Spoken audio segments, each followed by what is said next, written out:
The vision for North Carolina's energy future, number one, is an energy system that is clean, equitable, modern, resilient, and efficient, in addition to being safe, reliable, and affordable. The vision for North Carolina's energy future increases deployment of both grid-scale and distributed energy resources such as solar, energy efficiency, battery storage, wind, electrification, and other innovative technology solutions. And the vision for North Carolina's energy future gives customers more options and control over their energy use and supply, provides equitable access to renewable energy and energy efficiency opportunities, and offers fair rates for these services. So today, as you think about it, take a look and think about this vision statement. And when you go back to your offices in the next few days, think about it and give us any thoughts that you have on changing or modifying, and we'll consider that.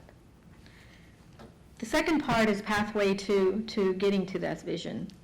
To achieve this vision, North Carolina's energy policy and regulations should work towards an integrated energy system that recognizes the combined benefits of bidirectional flow of energy between the central grid and the distributed energy resources, that invests and retains capital in local communities, creates workforce of the 21st century, and justly transitions to clean energy jobs, that serves as a catalyst for innovation, new business development, and economic growth in all parts of the state, that strengthens our resiliency to natural threats and decarbonizes the electric power sector, and that properly incentivizes the utilities, independent power producers, and consumers to make this vision a reality.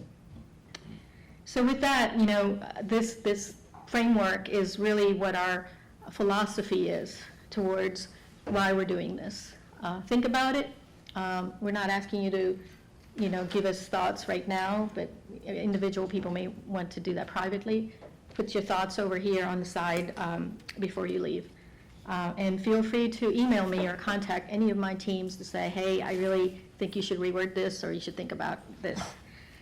And then finally, in the clean energy, what do we mean by clean energy? We decided as a department to retain the definition consistent with Executive Order 80. It's a technology-driven definition that says clean energy resources include solar, energy efficiency, battery storage, wind, efficient electrification, and other zero-emitting technology options capable of quickly decarbonizing the power sector and modernizing the electric power sector. And you could think about when we say zero-emitting technologies and technology evolutions and innovations, this includes, in my mind, combined heat and power, advanced systems that in the future could come online. It also includes, just last week, Virginia, actually Maryland governor announced that they would include for any future natural gas growth to require carbon capture. A lot of governors and many states are looking at alternative means of utilizing their fossil fuel. I don't know whether that is something that is considered clean energy or not, but in this case, we're defining clean energy as those technologies that enables renewable resources, zero-emitting resources to be maximized in the power grid. The question that some of you have had, and I can provide an overview, is what role does biomass and renewable biogas play in this definition? We consider that these resources are lower carbon alternatives to traditional fuels when recovered in environmentally sustainable management practices. And then finally, the efficient use of existing natural gas and nuclear assets are considered cleaner alternatives to traditional fossil fuels, but they're not within the definition of clean energy. Okay. I'm going to pause there, see if there are any questions. Yes, sir. Greg. Yeah, Greg Monty, NCA&T. The comment about Maryland's governor, I don't know, is that who? Governor Hogan. Did you say that no new natural gas would start unless it had carbon capture with it, or No, they were supportive of carbon capture technologies? They basically, from what my understanding is, their legislature passed a reps increase by 2030, I think to 50%. And don't quote me on that number. And he did not sign that bill, but in return, he wrote a letter directing his people and his cabinet that is part of a more comprehensive decarbonization strategy, 100% renewables, and zero carbon emitting course that they would look into carbon capture for natural gas usage. And I understand Louisiana is also doing the same. Sushma, can you just speak the mic a little bit closer to you? Sure. I need to move closer to the mic. All right, one more question before I move on to the block diagram. Okay, I think that gentleman was next. And this came up in our sub-team as well. I was just curious as to the rationale that DEQ used to not include existing nuclear in clean energy technologies. So what we're defining, right now we're leaving it up to what EO 80 says. The rationale is just basically the charge that we've been given under Executive Order 80. These specific technologies are identified in Section 3 of the Executive Order 80. But we felt like there needed to be some discussion of, we have existing assets in both nuclear and natural gas. And so we've included optimal and efficient use of those assets as a need for, as we move forward in the planning process. So I don't think that it's not included, but it's more included as in how do we utilize those assets. When it comes down to meeting future capacity growth, that's the question that we're coming on for nuclear assets in the 2030s, 2035s. So in the time frame of this plan, which is more 2025 to 2030, we believe that the current nuclear fleet is not a concern, but efficient use of that fleet and utilizing it in terms of meeting our goals is the best option. Any more questions? Yes, sir. You listed biofuels as a clean energy potentially, depending on whether it's harvested efficiently and sustainably. Could you elaborate on what efficiently and sustainably would mean? I had a feeling you were going to ask that question, and I don't have a magic answer. I used the term alternative. When you look at, and I think when we look at the energy landscape report, majority, of course, of our fuel resources are coming from non-biomass or biogas. But it's one of the homegrown fuels, people say, needs to be considered. It's the only one, in addition to wind and solar, that North Carolina does not have to import. And the way, we have a paper being written by Duke University on the use of biogas for renewable biogas generation. As far as our definition, I think, and it's not a well-defined, but its general definition is that those practices that minimize environmental harm and creates a lower carbon as well as other environmental damages that are minimized is considered an alternative for a short term. All right, I'm going to throw this one more because I know everyone's dying for more and more thinking about this. A reminder just to please introduce yourself before your question. John Thigpen with the American Cities Climate Challenge, City of Charlotte. I may have missed it, but in the previous slide, I didn't see any language pertaining to the speed of transitioning to clean energy future.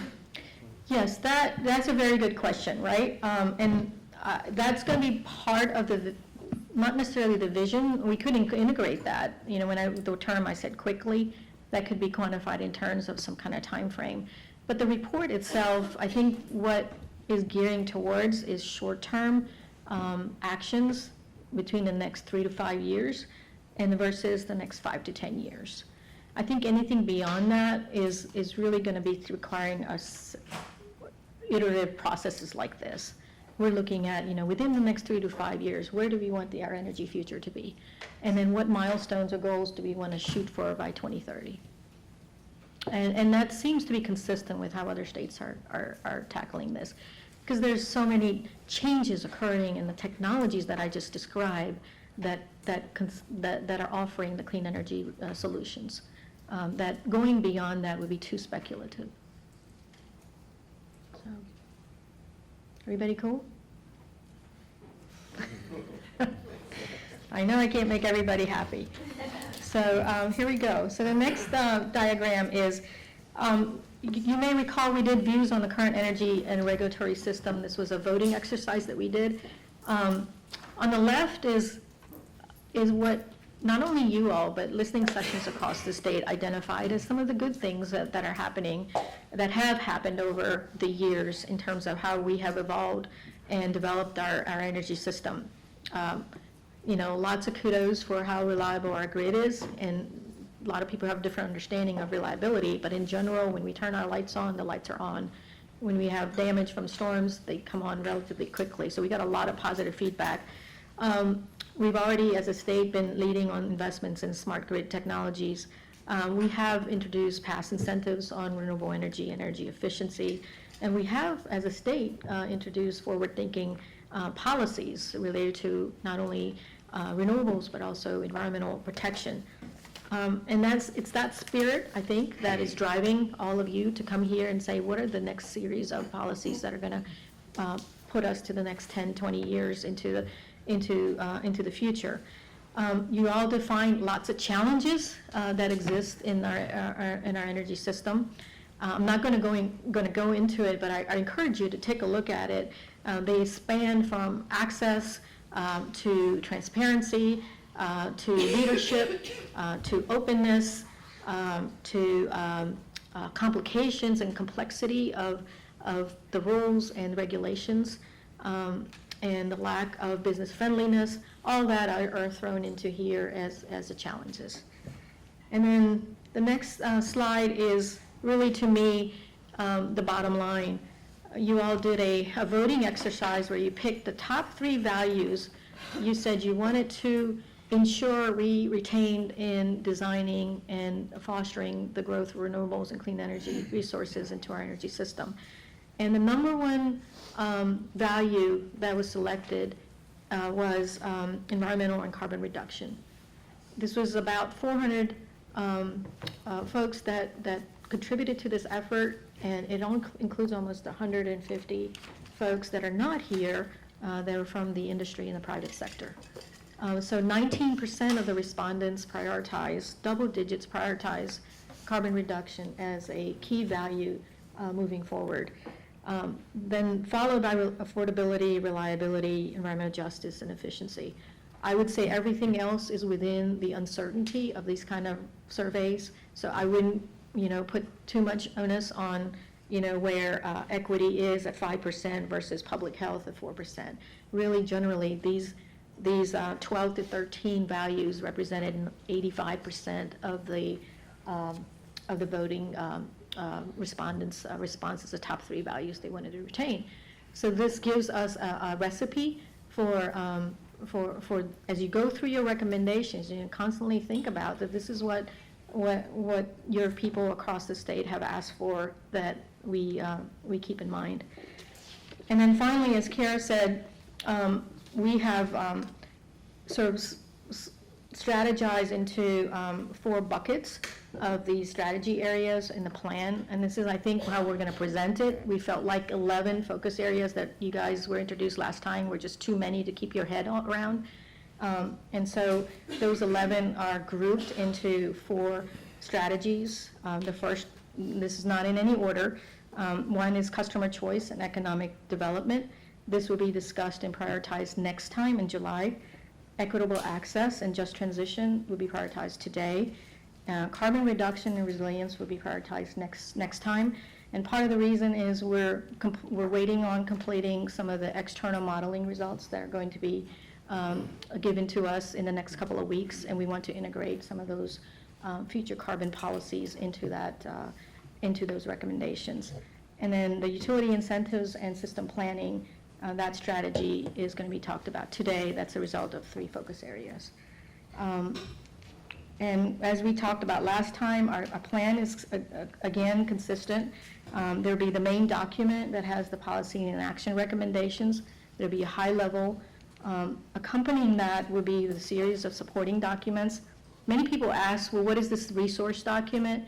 Most resource is just background. It gives a landscape of how these resources have been utilized historically and where we think the projections are for future use. And other supporting documents are costs and economic opportunity.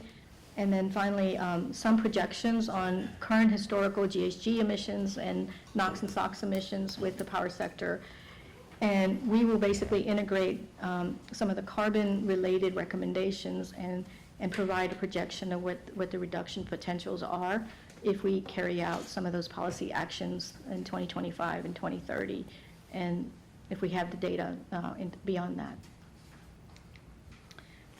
We talked already about what the overall outline is going to look like. I'm not going to get into that, but just it's here for your purpose. And then the supporting basis, the part 1, is this. There was a lot of questions in your responses in workshop 4 of what the supporting basis will look like. So the energy sector profile and landscape, and Paula is leading that effort.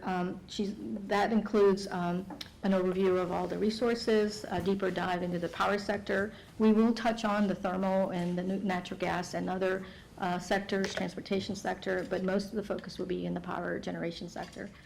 Part 2 would be the emissions associated with the power sector. And this will combine DEQ's GHG emissions report and dive in further into the electric power sector. And then finally, in part 3, the energy resources will be systematically discussed. These vary between 5 to 10 pages. It's a historical look, but more of a current events kind of a status update on what the records look like. We have never done this as a state, as far as I could find the record, so it is a way for folks to reference and understand. And when this kind of activity is replicated, you'd think that this would be a part of that initial reference material to see, well, what are these changes that have occurred as a result of previous policy actions? And then there'll be an entire document dedicated towards the stakeholder process. And we'll include another section on energy modeling, a synthesis of all the modeling results, and then the individual reports from the various folks. Our current outline is we're coming down to the wire. The last workshop will be on July 24th, and then we have less than 2 weeks to turn that around to a report for public comments. We're going to probably roll out 3 of the background documents before the August 12th full report, so that you have an opportunity to get started and comment, because there was a lot of questions on not enough time, and we're just trying to meet this October 1 timeline. We wanted to put as much effort on the stakeholder process as possible, and we put all of the burden on us at the end to wrap it up. So that's it. Any questions?